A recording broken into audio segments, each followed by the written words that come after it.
ಸಾಧಕರ ವೇದಿಕೆಯಲ್ಲಿ ಏನೆಲ್ಲ ಸಾಧನೆಯನ್ನ ಮಾಡ್ಕೊಂಡು ಬಂದಿದ್ದೀವಿ ಅನ್ನುವಂಥದ್ದನ್ನ ನಮ್ಮೊಂದಿಗೆ ಇವತ್ತು ಶಿಕ್ಷಣ ಕ್ಷೇತ್ರದಲ್ಲಿ ಏನೆಲ್ಲ ಸಾಧನೆಯನ್ನ ಮಾಡಬಹುದು ಅನ್ನುವಂತ ಒಂದು ಸಾಧನೆಯನ್ನ ಮಾಡಿರ್ತಕ್ಕಂಥವ್ರು ಇವತ್ತು ನಮ್ಮ ಸಾಧನಾ ವೇದಿಕೆಯಲ್ಲಿದ್ದಾರೆ. ಅವ್ರನ್ನ ಮೊದಲನೇದಾಗಿ ಸ್ವಾಗತ ಮಾಡ್ಕೊಳ್ಳೋಣ. ಸರ್, ನಮ್ಮ ಕಾರ್ಯಕ್ರಮಕ್ಕೆ ನಿಮಗೆ ಸ್ವಾಗತ. ಸರ್, ಶಿಕ್ಷಣ ಕ್ಷೇತ್ರ ಅನ್ನುವಂಥದ್ದು ಒಂದಷ್ಟು ಪವಿತ್ರವಾದ ಕ್ಷೇತ್ರ. ಇವತ್ತು ನಿಜವಾಗ್ಲೂ ಗುರುದೇವೋ ಗುರು ಬ್ರಹ್ಮಂ ಗುರು ವಿಷ್ಣು ಗುರುದೇವೋ ಮಹೇಶ್ವರ ಅನ್ನುವಂಥ ಒಂದಷ್ಟು ವಿಷಯದಲ್ಲಿ ಮೊದಲು ತಾಯಿಯನ್ನು ಗುರು ಅಂತಾರೆ, ತಂದೆಯನ್ನು ಗುರು ಅಂತಾರೆ. ನಂತರ ಇಡೀ ಕ್ಷೇತ್ರದಲ್ಲಿ ಆ ಮಕ್ಕಳಲ್ಲಿರ್ತಕ್ಕಂಥ ಒಂದಷ್ಟು ಜ್ಞಾನೋದಯನ ಬೆಳಕಿಗೆ ತರಲಿರ್ತಕ್ಕಂಥ ಕೆಲಸವನ್ನ ಗುರುಗಳಾದವರು ಮಾಡ್ತಾರೆ. ಇವತ್ತು ನೀವು ಒಂದು ಪವಿತ್ರವಾದ ಶಿಕ್ಷಣ ಕ್ಷೇತ್ರದಲ್ಲಿ ಕಾರ್ಯನಿರ್ವಹಿಸ್ತಾ ಇದ್ದೀವಿ. ಆ ಕಾರ್ಯನಿರ್ವಹಿಸುವಂತ ಕ್ಷಣದಲ್ಲಿ ನೀವೊಂದಷ್ಟು ವಿಶೇಷವಾಗಿ, ಎಲ್ಲರೂ ಶಿಕ್ಷಕರಿದ್ದಾರೆ, ಅದರಲ್ಲೊಂದು ವಿಶೇಷವಾದಂಥ ಕಾರ್ಯ ನಡೆಸ್ತಾ ಇದ್ದೀರಿ ಅನ್ನುವಂಥದ್ದು ನಮಗೆ ಗೊತ್ತಿರ್ತಕ್ಕಂಥ ವಿಷಯ. ಸರ್, ಶಿಕ್ಷಣ ಕ್ಷೇತ್ರವನ್ನ ಯಾಕೆ ಆಯ್ಕೆ ಮಾಡಿ? ನನ್ನ ಹೆಸರು ಸೋಮು ಅಂತ ಹೇಳಿ, ನಾನು ಮೂಲ ಮಂಡ್ಯ ಜಿಲ್ಲೆ ಕೃಷ್ಣರಾಜಪೇಟೆ ತಾಲೂಕಿನ ಅನಿವಿನಕಟ್ಟಿ ಅಂತಕ್ಕಂಥ ಒಂದು ಪುಟ್ಟ ಗ್ರಾಮದಲ್ಲಿ ಸುಬ್ಬಮ್ಮ ಮತ್ತು ಮರಿಯಪ್ಪನವರ ದಂಪತಿಗಳ ಮಗನಾಗಿ ನಾನು ಜನಿಸ್ತೀನಿ.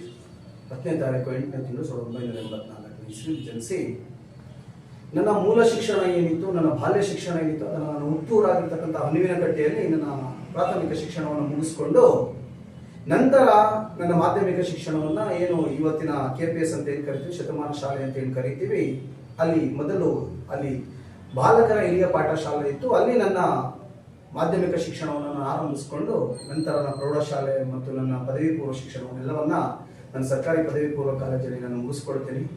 ಜೊತೆಗೆ 2003ರಲ್ಲಿ ನನ್ನ ಸರ್ಕಾರಿ ಪ್ರಥಮ ದರ್ಜೆ ಕಾಲೇಜಲ್ಲಿ ಪ್ರಥಮ BAಗೆ ಇತಿಹಾಸ, ರಾಜ್ಯಶಾಸ್ತ್ರ, ಸಮಾಜಶಾಸ್ತ್ರ ವಿದ್ಯಾರ್ಥಿಯಾಗಿ ನಾನು ಅಲ್ಲಿ ಪ್ರವೇಶಾತಿಯನ್ನು ಪಡೆದು 2006ರಲ್ಲಿ ನನ್ನ ಪದವಿ ಶಿಕ್ಷಣವನ್ನು ನಾನು ಮುಗಿಸ್ಕೊಡ್ತೀನಿ.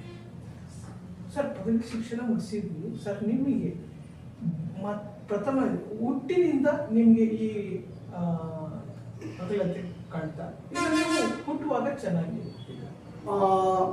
ನಾನು ಏನು ನನ್ನ ಜನ್ಮದಿಂದ ಹಿಡಿದು ನನ್ನ ಏನು ಜನ್ಮ ಆಗುತ್ತೆ, ನನ್ನ ತಂದೆ ತಾಯಿಗಳು ನನಗೆ ಏನು ಜನ್ಮ ಕೊಡ್ತಾರೆ, ಹುಟ್ಟಿನಿಂದ ಸುಮಾರು 6ರಿಂದ 7 ವರ್ಷಗಳ ಕಾಲ ನಾನು ಎಲ್ಲ ಮಕ್ಕಳಂತೆ ನಾನು ದೈಹಿಕವಾಗಿ, ಮಾನಸಿಕವಾಗಿ ತುಂಬಾ ಸದೃಢವಾಗಿ ನಾನು ಇರ್ತೀನಿ. ದೈಹಿಕವಾಗಿ ನಾನು ಎಲ್ಲ ಮಕ್ಕಳ ಜೊತೆ ಓಡಾಡ್ಕೊಂಡಿರ್ತೀನಿ.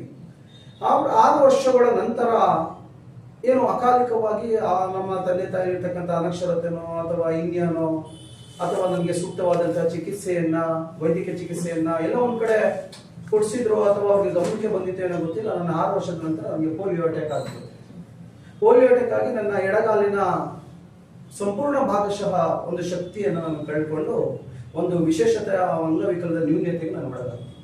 ಸರ್, ಅಂಗವಿಕಲತೆಗೆ ನ್ಯೂನ್ಯತೆಗೆ ಒಳಗಾದ್ರೆ ಅಂತ ಸಂದರ್ಭದಲ್ಲಿ ನಿಮಗೆ ಶಾಲೆಗೆ ಬರಲಿಕ್ಕೆ ಮತ್ತೆ ನಿಮ್ಗೆ ಉನ್ನತ ಎಜುಕೇಶನ್ ಮಾಡ್ಲಿಕ್ಕೆ ಆಗ ಏನಾದ್ರೂ ನಿಮ್ಗೆ ಕೊರತೆಗಳಿತ್ತ? ಇಲ್ಲ, ಅದಕ್ಕೆಲ್ಲ ನನ್ನ ಬಹುತೇಕ ನನ್ನ ಕುಟುಂಬ ತುಂಬಾ ಬಡತನದ ಕುಟುಂಬ.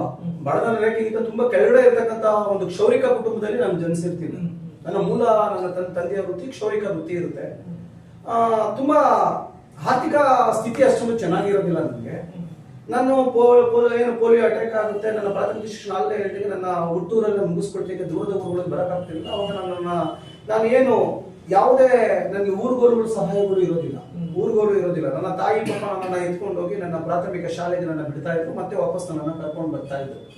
ಆಮೇಲೆ ನನ್ನ ಗುರುಗಳು, ನನ್ನ ಮೂಲ ಗುರುಗಳು ಇವತ್ತು ನೆನ್ಕೊಳ್ತೀನಿ, ಅವರು ಅಕಾಲಿಕ ಮರಣಕ್ಕೆ ಗೊತ್ತಾಗಿದ್ರು. ಕೋವಿಡ್ ಟೈಮಲ್ಲಿ ಶಂಕರ್ ಮಾಸ್ಟರ್ ಅಂತ ನನ್ನ ಪಾಠ ಹೇಳ್ಕೊಟ್ಟಂತ ಮೊದಲ ಗುರು, ಅವರಿಗೆ ನನ್ನ ನಮನಗಳನ್ನ ಸಲ್ಲಿಸ್ತೀನಿ, ಗುರು ನಮನವನ್ನ.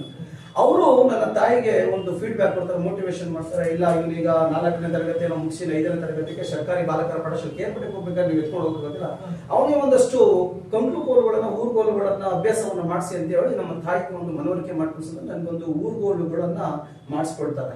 ಆ ಊರುಗಳ ಸಹಾಯದಿಂದ ಅವತ್ತಿಂದ ಹಿಡಿದು ಇಂದಿನವರೆಗೂ ಸಹ ನಾನು ಊರುಗೋಲುಗಳ ಸಹಾಯದಿಂದನೇ, ನನ್ನ ಕೋಲುಗಳ ಸಹಾಯದಿಂದ ಇವತ್ತಿನ ಸಹ ನಡ್ಕೊಂಡು ಬರ್ತಾ ಇದ್ದೀನಿ.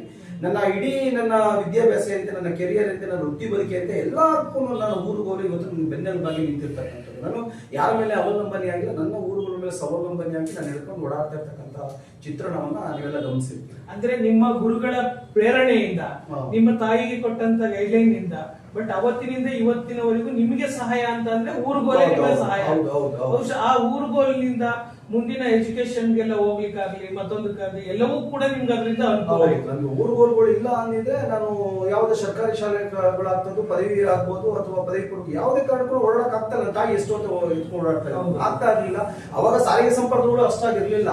ಅಲ್ಲ ಆಟೋದಲ್ಲಿ ಬರ್ತಕ್ಕಂಥ ಹಣದ ಶಕ್ತಿ ಅಥವಾ ಆರ್ಥಿಕ ಶಕ್ತಿ ಸಹ ನನ್ನ ಕುಟುಂಬದಲ್ಲಿ ಇರ್ಲಿಲ್ಲ. ಹಾಗಾಗಿ ನಾವು ನಡ್ಕೊಂಡೆ ಅಭ್ಯಾಸ ಮಾಡ್ಕೊಂಡು ಹೋಗಿ ಏನೋ ಒಂದಷ್ಟು ಕಷ್ಟಪಟ್ಟು ನನ್ನ ನೋವುಗಳನ್ನ ನಾನೇ ಸಹಿಸ್ಕೊಂಡು ಏನಾದ್ರೂ ಒಂದು ಸಾಧನೆಯನ್ನ ಮಾಡ್ಬೇಕು ಅಂತ ಹೇಳಿ ನನಗೆ ಆ ವಯಸ್ಸಿನಲ್ಲೇ ನನಗೆ ನೋವು ನನಗೆ ಅನುಭವದ ಪಾಠವನ್ನು ನನಗೆ ಕಲಿಸ್ತಾ ಹೋಗ್ತಾರೆ. ಸರ್, ಈಗ ಅದ್ರ ಜೊತೆಗೆ ನಮ್ಗೆ ಇನ್ನೊಂದು ವಿಶೇಷವಾಗಿ ನಿಮ್ಮ ಬಗ್ಗೆ ನಮ್ಗೆ ನಿಮ್ಮಲ್ಲಿ ಪಾಠ ಕಲಿತಿರ್ತಕ್ಕಂಥ ಶಿಷ್ಯರಾಗ್ಬೋದು ಮತ್ತೆ ಎಲ್ಲರೂ ಹೇಳ್ತಕ್ಕಂಥದ್ದು ಏನು ಅಂತಂದ್ರೆ ಅವರು ಶಾಲೆಯ ಮುಗಿದ ನಂತರವೂ ಕೂಡ ಒಂದು ಕಡೆ ಈ ಬಡ ಬಡ ಮಕ್ಕಳುಗಳಿಗೆ ಎಲ್ಲರಿಗೂ ಕೂಡ ಒಂದಷ್ಟು ಎಜುಕೇಶನ್ ಟ್ಯೂಷನ್ ಮಾಡೋ ಮುಖಾಂತರ ಅವ್ರಿಗೆ ಮಾಡ್ತಾರೆ. ಈ ತರದ ನಿಮ್ಗೆ ಪ್ರೇರಣೆ